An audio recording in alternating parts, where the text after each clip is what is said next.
अयोध्या में वो राम का दीपक उसकी आत्मा में जलता रहा इतने तूफानों के बीच भी, ये बहुत जानने जैसा है कि वो क्या तत्व थे जिनमें भगवान राम का नाम और अयोध्या में वो ज्योति बुझी नहीं। मंदिर टूट गया, मंदिर टूट गया, उन्होंने व्यवस्थाएं खंडित की, उन्होंने भारत का हार्डवेयर तोड़ा, लेकिन भारत का सॉफ्टवेयर नहीं तोड़ पाए वो। उन्होंने व्यवस्थाएं खंडित की, लेकिन आस्थाओं को खंडित कैसे कर सकता है कोई किसी की। तो 500 वर्षों तक अयोध्या अगर जीवित रही है तो वो उसी आस्था की दम पे रही है। वो सॉफ्टवेयर में कुछ ऐसा डाल दिया था हमारे आचार्यों ने जिसकी वजह से वो चला। तो लक्ष्मण किले पर जो मंदिर बनवाया एक उदाहरण है। वहां ऐसे 250 मंदिर हैं जो राज परिवारों ने बनवाए, मंदिर बनवाए। तो मंदिर की जो पूरी परिचालन है, उनके संचालन की व्यवस्थाएं देने के लिए एक महंत को नियुक्त किया जो कनक भवन है। कनक भवन ऐसा है कि जैसे आप खड़े होंगे तो आपको आधे घंटे में ऐसा लगेगा कि भगवान राम और सीता अंदर श्रृंगार चल रहा होगा बस आते ही। इतना जीवन ओरछा राजघराने का बनवाया हुआ है और बिल्कुल उसी आर्किटेक्चर पर उनका जनकपुरी में बनवाया, नेपाल में वैसा का वैसा कनक भवन जैसा। तो उन्होंने मंदिर बनवाए, फिर उन मंदिरों में महंत रखे जो उनकी नियमित पूजा करेंगे। भगवान को सब तरह के पदार्थ लगते हैं तो गाय भी जरूरी है, तमाम तरह की व्यवस्थाएं जरूरी है। तो 2000 एकड़ जमीन आज भी मध्य प्रदेश के रीवा जिले के मनगवा तहसील के किसी गांव में लक्ष्मण किले की आज भी है, जो उस समय उनको फिक्स कर दी गई थी कि ये भगवान की सेवा यहां से चलती रहेगी। ये दीपक जो अयोध्या का इन 500 सालों तक चले हुए इस्लामी अंधड़ों के बीच में जलता रहा, उसमें ये थोड़ी थोड़ी बाती और तेल डालने का काम इस समाज ने किया था। और वहां बैठकर वो महंत, इसलिए मैं कहता हूं कि हमें अपने साधु परंपरा को, अपने साधु संतों को, हमारी जो ये सन्यास परंपरा में जो भी गुजरते हैं, इनको कभी हल्के में मत लेना। आज अगर हम 15 अगस्त 1947 को अपनी मूल पहचानों के साथ बचे रह गए हैं तो ये बहुत बड़ा चमत्कार है, क्योंकि पिछले 800 वर्ष भारत में जिस तरह से गुजरे हैं, इतने कठिन गुजरे हैं कि आपको आश्चर्य होगा कि हमारे पूर्वजों ने अपनी मूल पहचान के साथ खुद को कैसे बचा के रखा होगा। तो ये जो मैंने आपसे कहे कि कैसा संघर्ष का अतीत ये शब्द बताते हैं, छावनियां आज भी हैं। आज कोई सैनिक नहीं है वहां, आज किसी को सशस्त्र होकर निकलने की आवश्यकता नहीं है, लेकिन वो वहां के समाज में रूढ़ हो गए। वो आज छावनियों के नाम से ही प्रसिद्ध है। मणिराम दास की छावनी के जो प्रमुख हैं नृत्य गोपाल दास जी हैं, नृत्य गोपाल दास जी हैं। और जब मैं कुछ धर्माचार्यों के बीच में बैठा तो मुझे ऐसी ऐसी चीजें पता चली कि जो मुझे पहली बार पता चली। हो सकता है आप में से कुछ लोग जानते हो कैसी कैसी परंपराएं निकली जब इन 500-700 वर्षों में। तो एक रसिक संप्रदाय पनपा। अब मुझे नहीं पता आप में से कितने लोग जानते हैं, लेकिन मैं ये मानकर कि आप मेरी तरह ही अल्पज्ञानी होंगे तो मैं ये बात जो मुझे वहां पता चली मैं आपके साथ बांटना चाहूंगा। रसिक संप्रदाय एक विकसित हुआ राम की स्तुति में।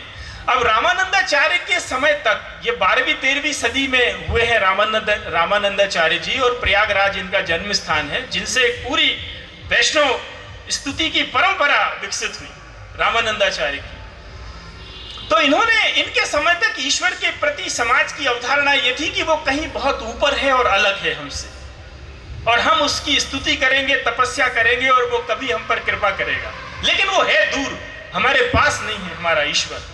रामानंदाचार्य ने भगवान राम के रूप में इस समाज को एक ऐसा ईश्वर दिया जो यही है। अभी सुबह उठाइए उसको, सुबह की आरती करिए उसकी, उसको स्नान कराइए, उसका श्रृंगार करिए, उसको वस्त्र पहनाइए, उसके बाल भोग की तैयारियां करिए।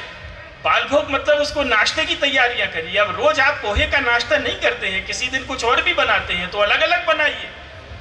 और वो कोई परम अवतार, कोई पूर्ण आयु के नहीं है, वो 5 वर्ष के रामलला है, वो सुकुमार है, वो राजकुमार है।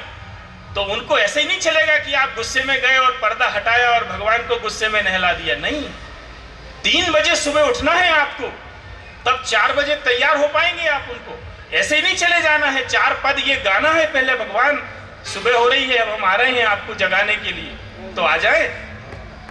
रात 9 बजे तक उनकी ऐसी कठिन दिनचर्या में उन्होंने अपनी सन्यास परंपरा को डाला। और लोग गए और उन्होंने कहा कि दोपहर जब भगवान विश्राम के लिए जाएंगे तब आप क्या करेंगे? आपका चित्त किसी दूसरी चीज में नहीं लगना चाहिए। अगर आप राम के हो गए हैं तो पूरे समय राम में रहेंगे, राममय रहेंगे आप। तो उन 2 घंटे क्या करेंगे आप? तो सत्संग करो, राम की चर्चा करो, उनके जीवन का कोई प्रसंग लेके बैठ जाओ। 4 लोग कहीं से आए होंगे, उनको सुनाओ। सुना नहीं सकते हो, भजन गा सकते हो तो कुछ भजन गाओ। फिर उनके 2 घंटे शयन का समय समाप्त हो तो फिर पहुंचो उनका शाम का कुछ आहार लेके उनको, फिर पर्दा खोलो, फिर आरती गाओ। और रात को 9 बजे तक उनकी शयन आरती तक बिल्कुल चैन नहीं मिलना चाहिए, और राम के सिवा आपके जीवन में कोई दूसरा विषय नहीं होना चाहिए। ऐसी सन्यास परंपरा में अयोध्या के मंदिरों में राम के नाम का दीपक जलता रहा, राम के नाम की धुन कभी बंद नहीं हुई, राम के नाम का स्मरण एक क्षण के लिए लुप्त नहीं हुआ।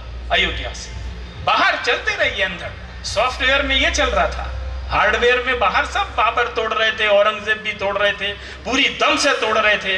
और उनके अल्लाह और उनके पैगंबर ने जिस हिंसक हममाली में उनको 14 वर्षों से लगा रखा है, वो लगे हुए थे। लेकिन सॉफ्टवेयर में भारत का एक सन्यासी बैठकर सुबह 4 बजे भगवान को जगा रहा है।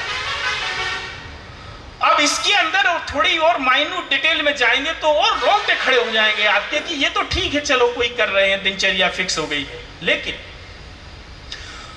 सन्यास दीक्षा में उनकी एक संबंध दीक्षा होती है, ये मुझे पहली बार पता चला। संबंध दीक्षा की, उन भगवान के साथ में आपका संबंध क्या है, किस संबंध से आप उनकी सेवा में लगेंगे। तो ये पूरा जो थॉट है ये मिथिला से आया है। वो जानकी के साथ हैं, ऐसा मानते हैं रसिक संप्रदाय के लोग कि हम भगवान के सखियां हैं, हम भगवान के सखा हैं। हम तो जानकी के साथ आए थे, हम जानकी के साथ आए थे तो हम उनके निकट आ गए। अब वो कोई कृष्ण तो है नहीं जो रास रचाएंगे, तो उनके यहाँ सखियों वखियों का क्या काम? मर्यादा पुरुषोत्तम है, कोई फटक नहीं सकता फोटो में, गुरु फोटो में कोई भी इधर उधर से नहीं आ जाएगा। मर्यादा पुरुषोत्तम है, वो उनकी मर्यादा है। वो ऐसे ही कहीं बांसुरी बजाने नहीं बैठ जाएंगे कि आओ भैया कुछ नाच गा लें। लेकिन मुझे पहली बार पता चला कि कृष्ण, जिनको हम रास लीला के पर्याय के रूप में समझते हैं, उनके हिस्से में एक ही रास है। 99 रास भगवान राम के हैं, 99 रास खिले हैं उनको भगवान राम ने।